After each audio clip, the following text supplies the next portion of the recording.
The UN has been active in Georgia since 1993.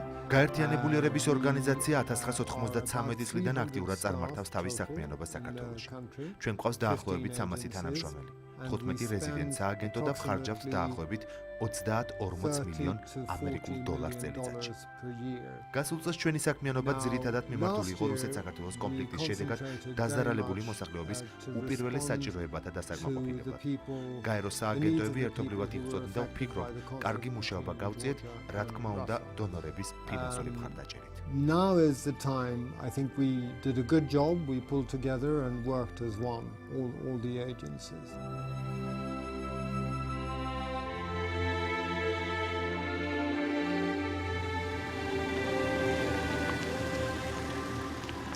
As the United Nations frontline agency in the fight against hunger, სოფლიოს სასურსათო პროგრამა, როგორც გაეროს მოწინავე სააგენტო შიმშილის წინააღმდეგ ბრძოლაში დაუყოვნებლივ რეაგირებს კრიზისულ სიტუაციებზე.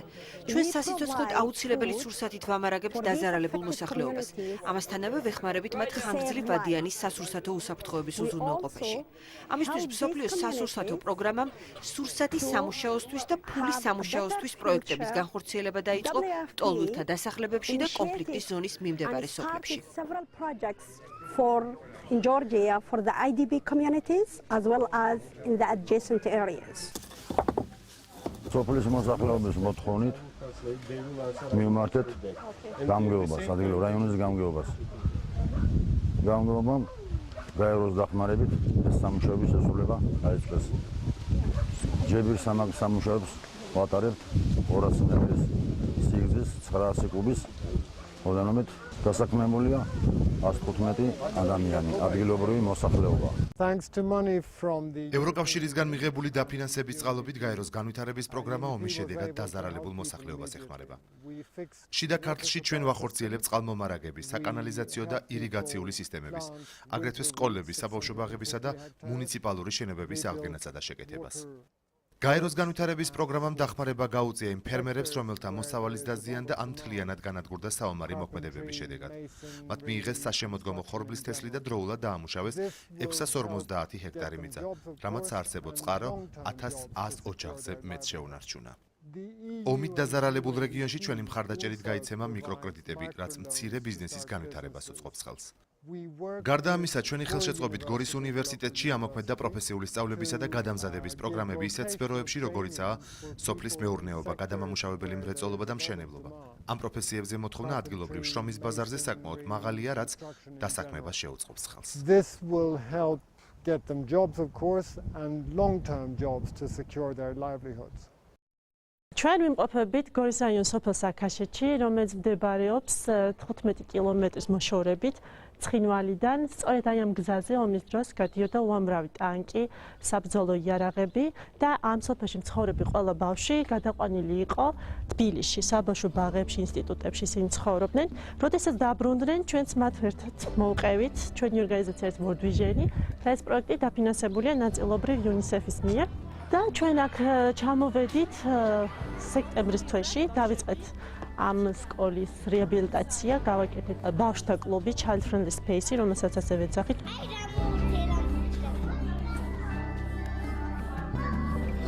ბავშვებს კითხეთ, რა არის თქვენი საყვარელი თამაში. მათ კი გითხრეს ომობანა. ძალიან უყვარდათ ასევე ხატვის დროს ტანკების დახატვა, უყვარდათ მათ დამწვარი სახლების, რაკეტების ხატვა. მაგრამ ჩვენ ერთი წლის შემდეგ აღმოვაჩინეთ, რომ ისინი უკვე ხატავენ ყვავილებს, ხატავენ ცისარტყელებს, ხატავენ თავის ექსკურსიებს, ბანაკში ყოფნის პერიოდს. ეს შეხედეთ, ამან დახატა ყვავილები. მაგრამ ეს ყველაფერი იყო სულ შავ ფერებში, სულ ხმარობდნენ ყოველთვის მუქ ფანქრებს. უყვარდათ ყავისფერი, რუხი. დღესდღეობით მე მგონი შეიცვალა სიტუაცია. მიგრაციის საერთაშორისო ორგანიზაცია უკვე აპრილიდან ახორციელებს დევნილი მოსახლეობის ფსიქოსოციალური მხარდაჭერისა და დახმარების პროექტს, რომელიც ხორციელდება პოლონეთის მთავრობის მხარდაჭერით.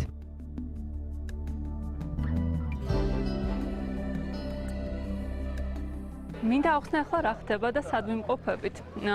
თავდაპირველად ფერბუკის, არ მხოლოდ ფერბუკის დასახლებებში, არამედ სხვადასხვა დასახლებებში, როდესაც ვსტუმრობდით, არ ქონდა შესაძლებლობა ჩაგვეტარებინა ესეთი სათემო შეხვედრები, სათემო ტიპის, იმიტომ რომ არ იყო შესაბამისი ცენტრები ამისათვის. მაგრამ ამჟამად გაეროს ამერიკის საელჩოსა და World Vision-ის თანამშრომლობით შესაძლებელი გახდა ესეთი კულტურული ცენტრების აშენება და გახსნა.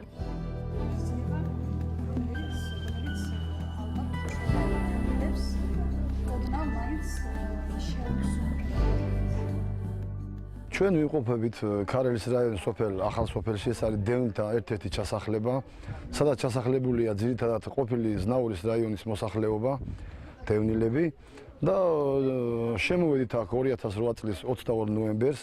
აი როგორც ახლა უყურებთ აქ ესე არ იყო შემოსაღები, ბაღები იყო დაუცველი. განხორციელა ასეთი ძალიან კარგი პროგრამა, გაეროს სოფლიო საზღვაო პროგრამა განახორციელა ეს პროექტი შემოღობა, რომელმაც შემოგვიტანეს მასალები ყველანაირი. თან უკეთესი ის იყო, რომ თვითონ მოსახლეობა დაასაქმეს და მოსახლეობას გადაუხადეს ამ შემოღობაში ფული. პრობლემები ბევრია, მაგრამ ნელ-ნელა ასეთი კარგი ხალხთან ერთად ხსნით ამ პრობლემებს და ნელ-ნელა ახლა ერთ წელიწადში მე მგონი არავის წალკოტი არ აუშენებია და სისტემატიურად გაეროს დახმარებით და კარგი ხალხის დახმარებით ნელ-ნელა ამ ყველა პრობლემას მე მგონი აღმოვჩნდით. რუსეთ საქართველოს ომის დროს გაეროს ორგანიზაციებმა, კონკრეტულად კი მაგალითად გაეროს ლტოლვილთა უმაღლესმა კომისარიატმა სასიცოცხლოდ მნიშვნელოვანი დახმარება აღმოგვიჩინა იმ მომენტში ხალხის გამოყვებასთან დაკავშირებული პრობლემები მოვაგვარეთ, საძინებელი საშუალებები. გადაუდებელი დახმარება აღმოგვიჩინეს ომის პერიოდში და ომის შემდგომ პერიოდში და მე უკვე უფრო ისეთ გლობალურ პროექტებზე გადავედით, როგორც არის დევნილთა კომპაქტური ჩასახლებების რეაბილიტაცია.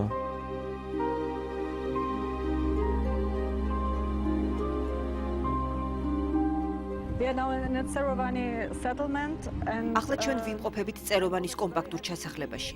აქ ჯანმრთელობის მსოფლიო ორგანიზაციამ შრომის ჯანმრთელობისა და სოციალური დაცვის სამინისტროსთან შეთანხმებით სამთვიანი პროექტი განახორციელა. პროექტის მიზანი აგვისტოს კონფლიქტის შედეგად დაზარალებული მოსახლეობისთვის პირველადი ჯანდაცვის მომსახურების ხარისხისა და ხელმისაწვდომობის გაუმჯობესება იყო.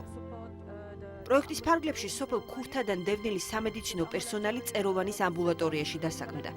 ამით ხელი შეეწყო მათ რეინტეგრაციას პირველადი ჯანდაცვის ეროვნულ სისტემაში.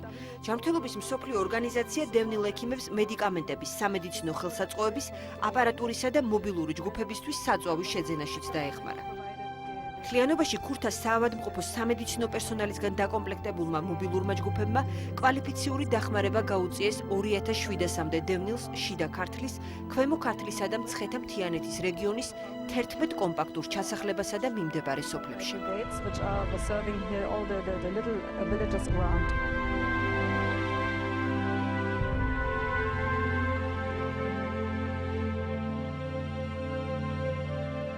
UNDP is promoting economic development in Georgia. გაეროს განვითარების პროგრამა საქართველოს ეკონომიკურ განვითარებას უწყობს ხელს. ამას როგორც რეფორმების მხარდაჭერით, ასევე კონკრეტული პროექტების განხორციელებითაც ვახერხებთ. კერძო სექტორთან მჭიდროდ თანამშრომლობთ, მაგრამ უშუალოდ ფერმერებთანაც ვმუშაობთ. ვეხმარებით მათ სარგებლიანად წარმართონ თავისი საქმიანობა და ბაზარზე კონკურენტუნარიანები გახდნენ.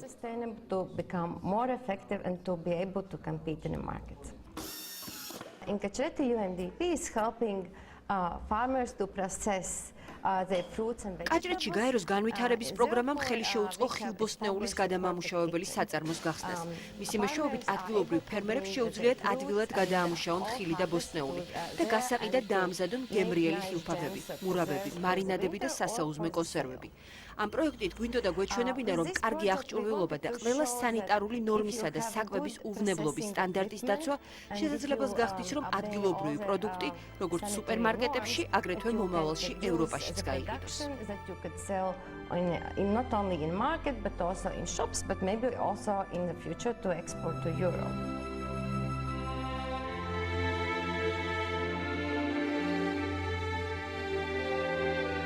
კარგი სილოს ბიჭო არ ჭირდება. ეს თვითონ იგებს რომ კარგია.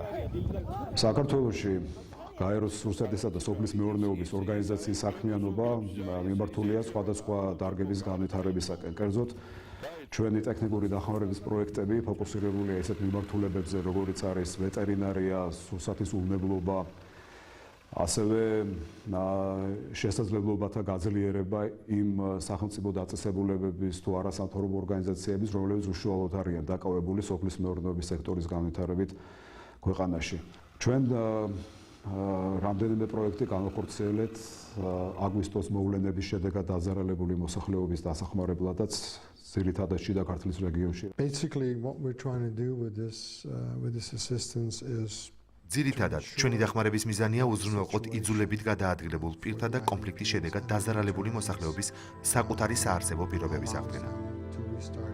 ზოგადად სოფლის მეურნეობა საკვებთან ასოცირდება. საკვები კი თავისთავად სიცოცხლის საშუალებაა. means food and food means life.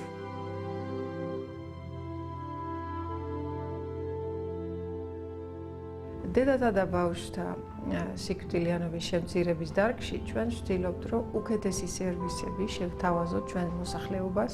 ამაში გვეხმარება გაეროს მოსახლეობის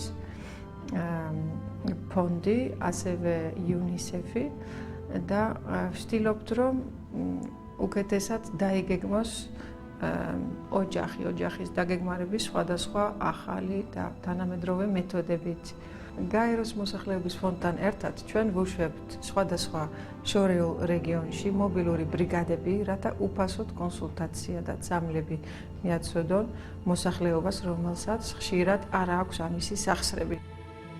ამჟამად ეს ბრიგადა უკვე მუშაობს, გადის როგორც რაიონულ ცენტრებში, ასევე სოფლებში. ჩვენ თითქმის ყველა კომპაქტურად ჩასახლებული მოსახლეობა გადავსინჯეთ მთელი შიდა ქართლის ტერიტორიაზე. ესეთი ძირითადში არიან ყველა 4-ვე რაიონშია, მაგრამ ყველაზე მეტი გორში, ხარელში, ხაშურში. დგას ორგი ჩასახლება ასეთ. იმუნიზაციის მუდმივი აცრების კალენდრის პროგრამაც მუშაობს საქართველოში UNICEF-ის და სხვადასხვა ორგანიზაციების მეშვეობით. რაც შეეხება ინფექციებთან ბრძოლის დარგი, ჩვენ რა თქმა უნდა ტუბერკულოზი და შიდსი არის ასე თქვა და ჰეპატიტი არის ყველაზე გავრცელებული. ამაში გვეხმარება გაეროს შიდსის ფონდი UNAIDS, რომ უკეთესი სერვისები შევთავაზოთ მოსახლეობას. 2006 წლიდან გაეროს მოსახლეობის ფონდი ახორციელებს 5 წლიან საპარტნიორო პროგრამას საქართველოს მთავრობასთან, რომელსაც 3 ძირითადი კომპონენტი აქვს. ეს გახლავთ რეპროდუქციული ჯანმრთელობა, გენდერული კომპონენტი და ასევე მოსახლეობის განვითარების კომპონენტი. მიმდინარე პროექტებიდან რეპროდუქციული ჯანმრთელობის სფეროში სურს გამოვყო ერთ-ერთი მნიშვნელოვანი პროგრამა, რომელიც ეხება ქალთა რეპროდუქციული ტრაქტის სიმსივნეების პრევენციას და სკრინინგს. ჩვენთვის ყველაზე მნიშვნელოვანია ის ფაქტი, რომ ჯერჯერობით მიმდინარე წლის მანძილზე მეოთხე სტადიაზე თბილისში კიბო შემთხვევები არ იქნა გამოვლენილი, რაც იმას ნიშნავს, რომ გარკვეულწილად 2008 წელს მიმდინარე პროექტებმა შედეგი გამოიღო. წელს საქართველოსთვის ძალიან მნიშვნელოვანი წელიწადი იყო 2009 წელი, იმიტომ რომ ორმა საქართველოს სამედიცინო დაწესებულებამ და მათმა წევრებმა მიიღეს ძალიან პრესტიჟული ჯანმრთელობის სოფლიო ორგანიზაციის ეს პრემია. ამ წელს 2009 წელს ინფექციური პათოლოგიის შიდსის კლინიკური იმუნოლოგიის ცენტრს მიენიჭა ჯანდაცვის სოფლიო ორგანიზაციის უმაღლესი ჯილდო დოქტორ ლინიონგუკის პრემია და ფულადი ჯილდო $85,000 ოდენობით. რამდენადაც ჩვენ ვიცით, ეს არის უმაღლესი ჯილდო, რომელიც შეიძლება მიენიჭოს დაწესებულებას ან ცალკეულ მოღვაწეს, მეცნიერს მედიცინის დარგში ნობელის პრემიის შემდეგ. ჩვენ გადმოგვეცა ჯანმრთელობის სოფლიო ორგანიზაციის პრემია, როგორც იყო აღნიშნული მათ დასკვნაში, ჯანმრთელობის განვითარებაში შეტანილი განსაკუთრებული წვლილისათვის. ეს ჩვენი საქმიანობის ძალიან დიდი აღიარებაა, იმიტომ რომ საქართველოს რესპირაციულმა ასოციაციამ 3 წლის განმავლობაში მოახერხა ძალიან ბევრი რამ და როგორც აღნიშნული იყო ჯანმრთელობის სოფლიო ორგანიზაციის დასკვნაში, ძირითადი რისთვისაც გადმოგვეცა ეს პრიზი, ეს არის ექიმების განათლება.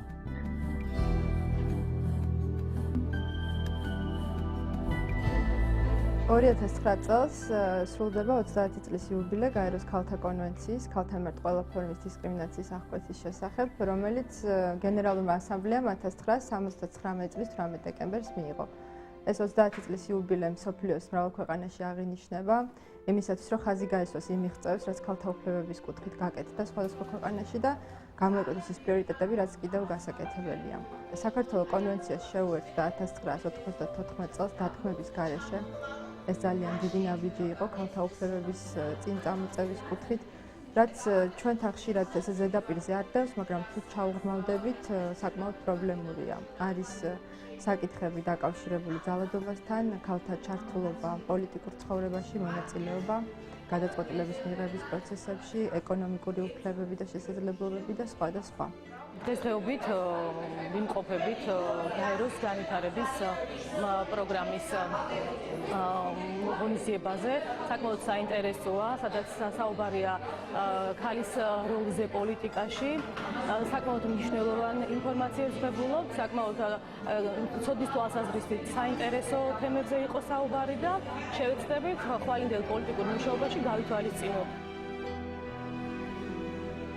გაეროს სააგენტოს განვითარების სააგენტოს უშუალო მონაწილეობით შეიქმნა გენდერის კანონთან დაკავშირებით მომუშავე ჯგუფი, რომელიც უკვე რამოდენიმე ხანია 2006 წლიდან მაშინ როცა შეიქმნა კონცეფცია, ხოლო მას შემდეგ როდესაც იმპლემენტაცია ხდება კანონისა, ყოველდღიური თანამშრომლობით მუშაობს იმპლემენტაციისთვის, რათა შეიქმნას რაც შეიძლება სწრაფად ეს კანონი.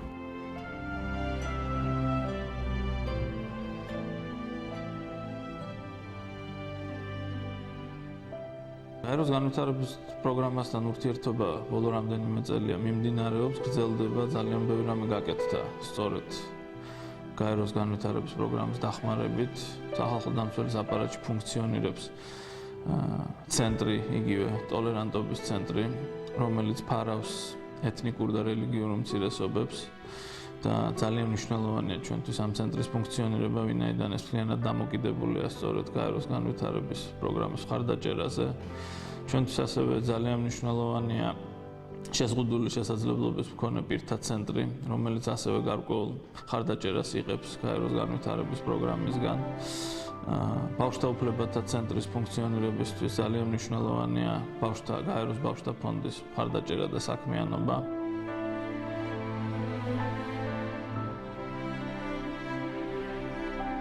ქალაქ ბოლნისში გაიხსნა თერაპიული ცენტრი განსხვავებული შესაძლებლობების მქონე ბავშვებისთვის, რომელიც ემსახურება 30 ბენეფიციარს, დაკომპლექტებულია 3 უნარ-ჯგუფი, რომელთაგან პირველი, ანუ უმცროსი ჯგუფი მზადდება რეფორმა ინკლუზივისთვის და სექტემბრისთვის გეგმავთ, რომ რამდენიმე ბავშვი უკვე შეუშვა სკოლაში. ცენტრი გაიხსნა UNICEF-ის მხარდაჭერითა და დაფინანსებით და ასევე ადგილობრივი გამგეობის თანადაფინანსებით. The national violence study which was done with the support of UNICEF. ბავშვთა მიმართ ძალადობის ეროვნული კვლევა, რომელიც გაეროს ბავშვთა ფონდის მხარდაჭერით ჩატარდა, აჩვენებს, რომ საქართველოში ბავშვების 70% ამა თუ იმ სახის ძალადობის მსხვერპლი ყოფილა. საუბარია ფიზიკურ თუ ფსიქოლოგიურ ძალადობაზე. დასჯა, რომელიც ასევე ძალადობის ფორმაა, საკმაოდ ადრეულ ეტაპზე იწყება. ამავე დროს უნდა აღინიშნოს, რომ თანატოლთა შორის ძალადობის ფაქტებით შეინიშნება და ეს საკმაოდ გავრცელებულია მოზარდებში. მთავრობა კარგადაა ინფორმირებული აღნიშნული პრობლემის შესახებ და სურს მისი მოგვარება. ჩვენ მთავრობასთან ერთად ბავშვთა ძალადობის წინააღმდეგ მიმართულ რამდენიმე პროგრამას ვახორციელებთ. And we're working together on a number of programs in order to overcome some of these issues.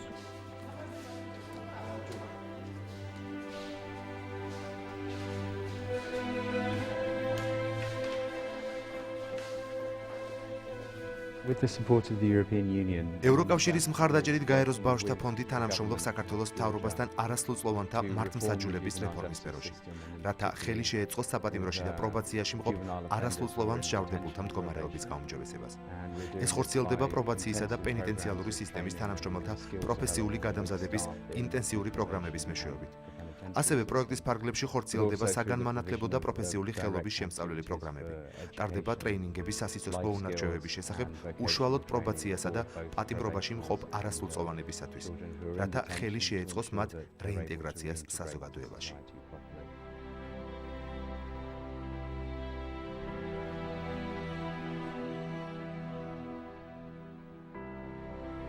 Deals with both strategic issues such as contribution and support to the Georgian government. ჩვენი პროექტი ისეთ სტრატეგიულ საკითხებს შეეხება, როგორიცაა შრომითი ურთიერთობების საკითხები. ასევე საქართველოს მთავრობისადმი ხელშეწყობა ადამიანობით ვაჭრობის წინააღმდეგ სამოქმედო გეგმებისა და ეროვნული რეფერალური მექანიზმების შემუშავებასა და გადახედვაში. ჩვენი მუშაობა საკმაოდ კომპლექსურია. პროექტი აგებულია სამ ძირითად პრინციპზე: პრევენცია, დახმარება და სისხლის სამართლებრივი დევნა.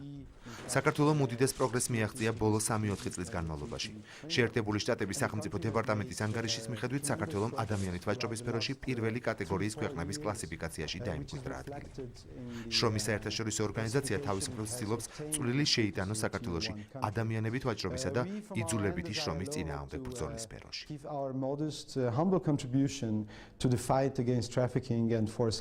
IOM-თან ჩვენი პარტნიორობა მდგომარეობს იმაში, რომ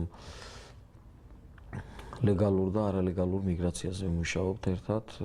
საინფორმაციო ცენტრები არსებობს, რომელიც გადმოგვეცემა ჩვენ. მიგრაციის საერთაშორისო ორგანიზაცია საქართველოში ჩართული არის კონკრეტულ პროექტებში.